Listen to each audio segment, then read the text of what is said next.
We'll kick off the first section, which is embargoed until its conclusion, so nothing live. We'll get started with Kirsty Edwards from Sky Sports. Brendan, how are you? Yeah, good, thanks. Thank you. Good. If we could just start quickly with your team news, please. Yeah, pretty much the same squad from our weekend's game. And obviously it was a disappointing weekend. There's no shying away from that. You had some strong words to say about your players. 3 days on, do you stand by that? Is there a real problem for you?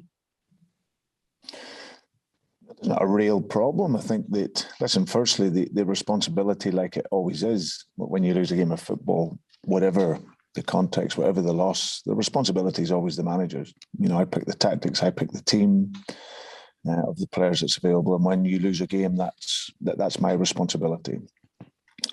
What is also important, what I was saying after the game, was there's an accountability with players, you know, and for our levels, we didn't perform and we lost the game, deservingly so.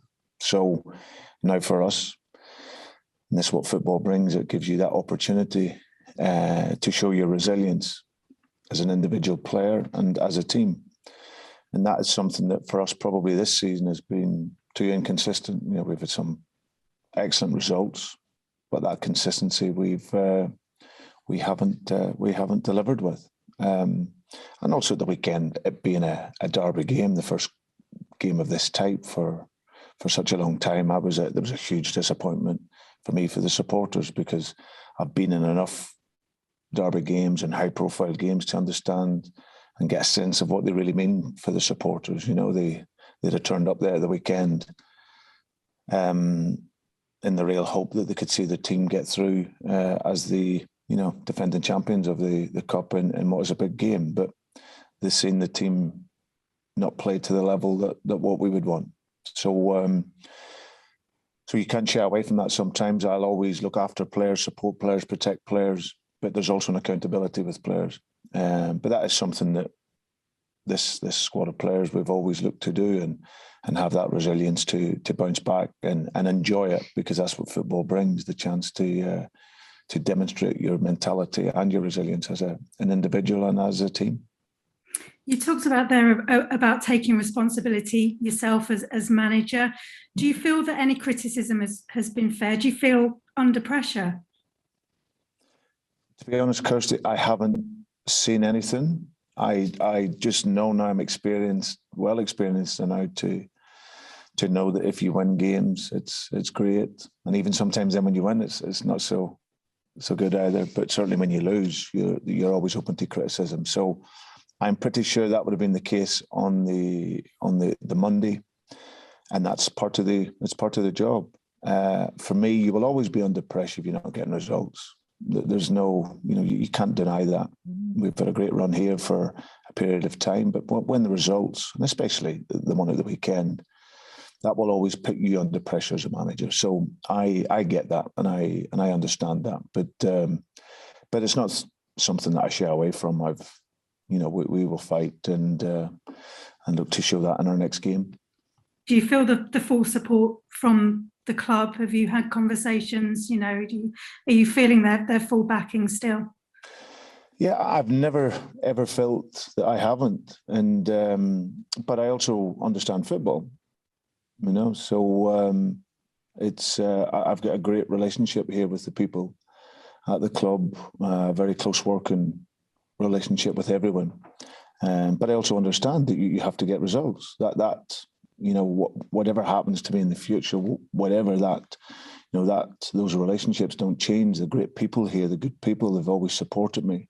This year has been a challenge, and it's been challenge after challenge, and primarily because of the players that we have missing. But we've tried to always look forward and try and do the very best that we can. But of course, you know, the weekend's result wasn't great, so you can't mask over that.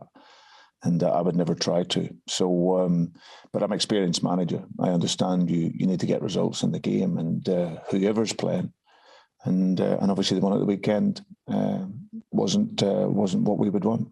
And what has to be the aims now for the rest of the season for you and your players? Well, I think it's as finish as high as we possibly can in the league. We're still in a cup competition. So we want to go as far as we possibly can in that. I hope that we can get players back and show our true level at some point between the end of the season, and not just the true level, but the consistency of that. So that would be the aim. It wasn't so long ago you were showing real spirit, beating Liverpool at the King Power. It's kind of more of that spirit, I guess, you need to see, isn't it? And it does show what you can achieve with this team. Yeah. It's just consistency. I think the nature of the game at the weekend, we actually started well in the game. Looked a threat, looked dangerous. As soon as we conceded the first goal, and then very quickly after that, when we conceded then the second, then it looked like to really rock the team. And of course, when you don't have that stability and in that back line, and in particular in the two centre half positions where we've suffered really this year, and any coach manager will tell you that's the bedrock of your team. You know, you have to have that stability there, and like I say, we never had that, and from 2-0, we weren't at our same level. So just finally for me, how tough will tomorrow night be? How tough will it be facing this Liverpool side again? Yeah, absolutely. It's the toughest game that you could have probably on the wake of a disappointing result. But as I said earlier, that's what you have to enjoy as a player, and certainly I'm looking forward to seeing our reaction going back there. We had an incredible result of spirit and quality when we played them last, on the back of playing Manchester City on the Sunday. So I know that reaction is there. So we now got to dig deep over these next numbers of weeks and look to show that consistency and look to show that hunger and that fight. And let's see if we can get a result. Thanks, Brendan. All the best. Pleasure. Thank you. Thanks. Thanks, Kirsty. We'll go to Naz Premji from the Premier League. Hi, Brendan. You okay? Hi, Naz. Brendan, you mentioned accountability for the players. Have you seen, since the defeat on Sunday, a reaction from the squad during those training sessions and a determination, really, to put things right that went wrong on Sunday? Yeah, I think it's been a real sort of reflective mode since then. It was hugely disappointing, and sometimes when you lose a game, you go away and you reflect, and then you can bounce back really quickly. I think this was a really disappointing performance as well as result that allows us to reflect. But we will go again. We'll galvanise the squad. It's what you have to show in these moments, and the biggest thing now is the reaction. And you're really looking at the performance as much as the result, because you can lose a game of football. And I've always said since I've been in here that what never must ever be broken is your spirit, because normally in football you get the chance to go again. So for us, we look to take the spirit in that we showed against Liverpool in our last game and bring that mentality into what's going to be a really tough game for us. But that's the challenge that, as I said, you live for it at this level, to show your resilience and show your mentality to keep pushing. You mentioned the injuries, Brendan. From an outsider looking in, and I had just a list of the players that you've got out. Have you, in your coaching career, in your managerial career, known an injury crisis on this scale where, you're missing, 7, 8, 9, 10 key players, and in the centre half positions and that defensive backline, you could arguably, your 4 best defenders are on the treatment table. It's extraordinary, isn't it? Yeah, it's just been one of those seasons, but we've never tried to use it as an excuse. But we know that if you're missing that level of player, then of course that can affect the quality of your game, and that's clearly been the case. However, there's been opportunities for other players to come in and play despite the injuries, and like I say, amidst of all the issues that we've had, we're sitting in a mid-table position. But it's one that we really want to look upwards, and in order to do that and to climb upwards, you got to perform. So that's something that is all our responsibilities between now and the end of the season to try and do. And looking at, you mentioned it at the weekend, in terms of maybe a reset or a restructuring or a reshaping of the squad, has that performance at the weekend given you sort of food for thought for the summer in terms of ins and outs, and has the planning sort of been sort of moved up a step after that kind of performance? No, that the performance of the weekend probably just reaffirmed what we already knew anyway. It's when I talk about a shake-up, we're talking about a healthy shake-up. It's something that is natural. Now, if you look at the game at the weekend, there was 9 players from the 11 that played were here on the first day I was here. And now we're nearly 3 years later. So for evolution and squad development and competition, you need to evolve the squad. And you put alongside that losing a couple of top class players, then that tells you naturally the squad needs to evolve. So that's, as I said, it's a healthy shake-up that's required. We've got some really talented players here, but what a club like ourselves, what we must always have is a hunger and an ability to want to improve and develop. And sometimes that comes from bringing in players that have that, and that will also act as a great coach for other players that have maybe developed and improved over a period of time here, but still can develop more. So yeah, it's definitely a healthy shake-up, but it's not on the back of the weekend. It was something that was always needing to happen if we are to continue to improve and challenge the other teams that are improving. Just final one from me. In terms of some of those longer term sort of injuries, is there an update? Are you any closer to getting any of those key players back sooner? I think the closest one will be Wesley Fofana. I think he will look to train next week with the squad, which will be great news for us. And then it's just really going to be about timing when he comes back. Johnny's still a bit of time away. Vard's still a wee bit of time away. Great to have JJ back, getting some games. He's just finding his position again. He was never going to be perfect coming back, but he's finding his legs again, finding the space on the field, and so that's great. Ricky gets some game time at the weekend. Timothy's still a little bit away. So yeah, I think probably Wesley being the closest to be back on the field, and then we'll just assess where he's at in terms of game time. Brilliant, Brendan. Best of luck and good luck for the rest of the campaign. Thanks, Naz. Thank you. Thank you. Okay, James Savundra from TalkSport. Hi, Brendan. You spoke on Sunday about there being some worrying signs that you saw from the players. Can you give us some insight into what you meant by that? What things have troubled you in particular? Not just our lack of response, which was the surprise. We made mistakes in the game, which was disappointing. Like I said, we started well. And looked in that first 15, 20 minutes was to have the quality and the game idea of what we wanted to bring to the game. But then we conceded a really soft goal, and then an even softer second one. And it was more the reaction from that was disappointing. And so that's something that you definitely need to have in football, because you won't always have it your way. You need to have that leadership and that mentality to go again, and it's something that's been a hallmark of this team, but certainly wasn't there at the weekend. So that's something that we need to improve. From a leadership point of view, do you feel like you've got enough leaders there on the pitch at the moment? Of course, without Johnny Evans and Jamie Vardy at the moment.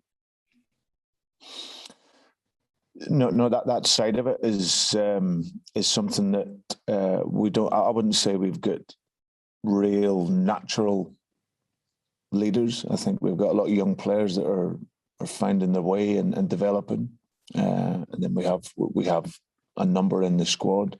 But that's always been the case. Obviously, you take Johnny out, and you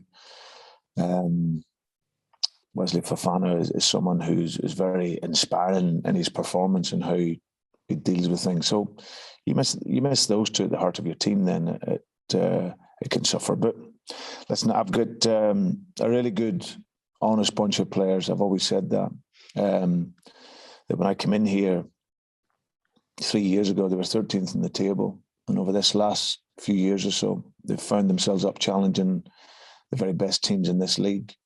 They've had relative success in terms of finishing in a European place 2 years consecutive, and they've won an FA Cup and a Community Shield. So the key is that with that cannot be your pinnacle. You know, you have to be able to keep climbing mountains as a player.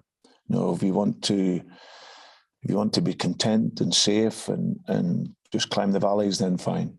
But for us, it's about always climbing the mountains and looking to the next challenge and keep striving. And for that, you cannot be timid. You have to be aggressive. You have to fight. You have to keep working. So these are the messages that we'll keep giving to the players. You've always spoken about how brilliant the players have been over the last 2 seasons. What do you think has changed? Do you think it is a mindset point of view from a few of the players? No, I just think there's we need to. I've said it before. We need to reinvigorate the squad. You know, it's as simple as that. We even when you're succeeding as such, you know, we're a team that, and I've always had this in my football career. I've always tried to develop teams that people will talk about and enjoy watching, and also have success alongside that. And I think here, in this opening period of our time here, that's what we've been an aggressive team, a team that's hopefully hard to play against, and we've had some success with that. But in order to evolve that and keep it going, you need to continue to work to bring in the players, and we unfortunately haven't been able to do that. But that's what I'm saying about the summer. It's a really, really important time for us, because naturally, some players, if you have that success, you know, it can bring a comfort. And we're not a squad that is like one of the top squads where one player's not doing it as such, you can bring him out and bring another one in. So that's something that we need to look at over the course of the summer. I've always said it. It's been a joy to work with the guys here, but my job is to push them, not to let them settle and be the best that they can be. Thanks, Brendan. All the best. Pleasure. Thank you. Okay, we'll go to Simon Stone from BBC. Hi, Brendan. I hope you're okay. Just on that, I think most people would accept that the last 2 years, 2 seasons, have been exceptional, with the club mostly in the top 4, winning the FA Cup. But clearly for you to be in those positions, that means one of the bigger clubs with bigger finances is missing out. How realistic is it for a club like Leicester, with the finances that you have, to keep pushing, to keep being in that group? Is a season like this one not natural, that there's a correction at some point? May well be, Simon. I think if you look at the fight for being in the top 4, you probably have 10, 11 clubs that will believe that they can fight to be in there. So the challenge, of course, is great. You know, you put in what would be the natural top 6 clubs in terms of history and size and financial clout. You put them there; they're obviously there to challenge. But then there'll be other teams that will look to disrupt that, and that's where I've seen us. Now we're probably, even with everything that we've had this year, probably on around about a par where we maybe should be. However, our challenge, and certainly for me to come here, the idea was to come and be able to be fighting towards the top. And I think when we have the availability of players and we have our squad fresh and fit, then we've shown that we can do that. This year has been a challenge, and there's no getting away from that. However, it's not what the supporters want to hear. They still want to see you up there challenging, no matter who's available. So that's the big challenge that we have. And like I said, we don't want to accept. We want to keep fighting and keep pushing. I understand exactly what you're saying, and I understand about the fans. I'm just thinking from a managerial perspective how brutally realistic it is, because at some point, you know, Manchester United go out and buy Ronaldo on deadline day. Arsenal can bring in players. Tottenham can bring in players, and that's even without talking about the three clubs, one of whom you're playing, who seem to be further away from all those three. I just wonder how realistic season on season it is for a club like Leicester to keep pushing those bigger clubs. Well, it is. It's a huge challenge, but we have to embrace it. I think the reality is of we really challenged that these last few years and this season because of the troubles that we've had. Then that's been tough for us, but we will never lose that ambition to go and fight. You know, you can put that towards the cups as well. I think in what the last numbers of years, outside of the top six, you probably have ourselves and I think it was Wigan that won the FA Cup.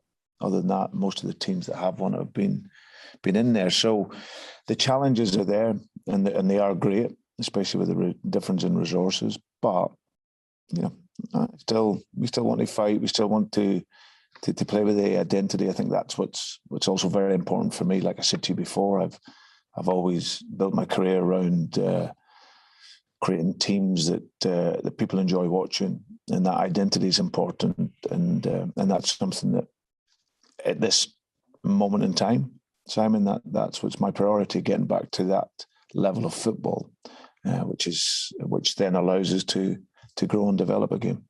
Thank you. Pleasure. Thanks, Simon. We'll go to Owen from BBC Radio Leicester.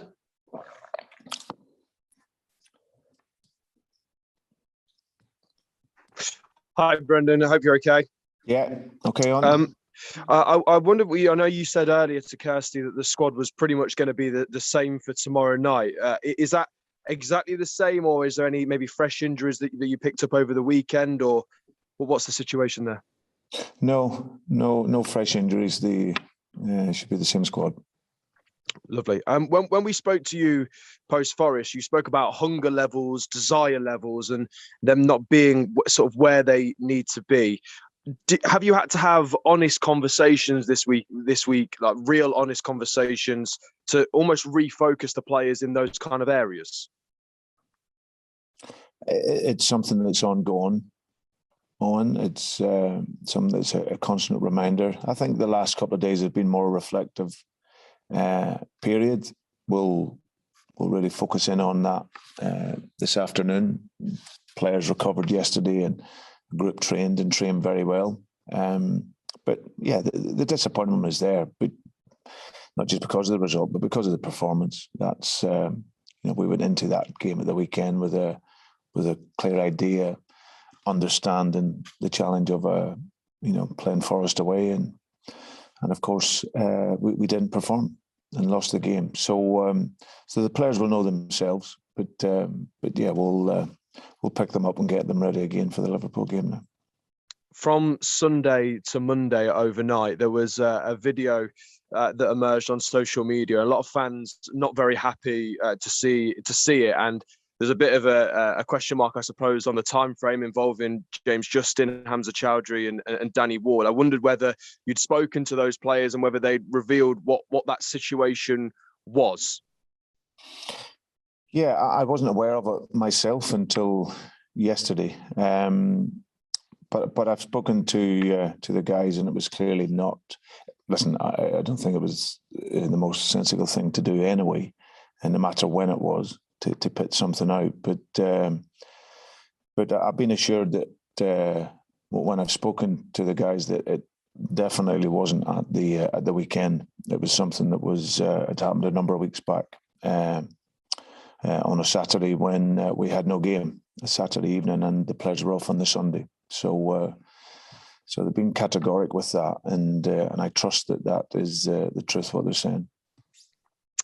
Finally, Brendan, clearly this is the first time you've played Liverpool since the back end of 2021, where you had that 1-0 victory at King Power Stadium. I wonder what are the key learnings that you can take from that game to go to one of the toughest places in the league in Anfield?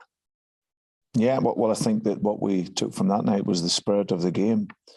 You're playing against a top team with top players, and you have to defend for your life. You have to run. and you have to work, and you need a little bit of luck, and then you have to then have quality when opportunities come to take them. So it'll be no different. Liverpool are a top team, outstanding players, and I'm sure they'll be a little bit frustrated result. But for us, we can only take that mentality into the game, and hopefully, let's see if we can perform to a much higher level than we did at the weekend. Brendan, thank you very much, and good luck tomorrow. Thanks, on. Thank you. Cheers. Thank you.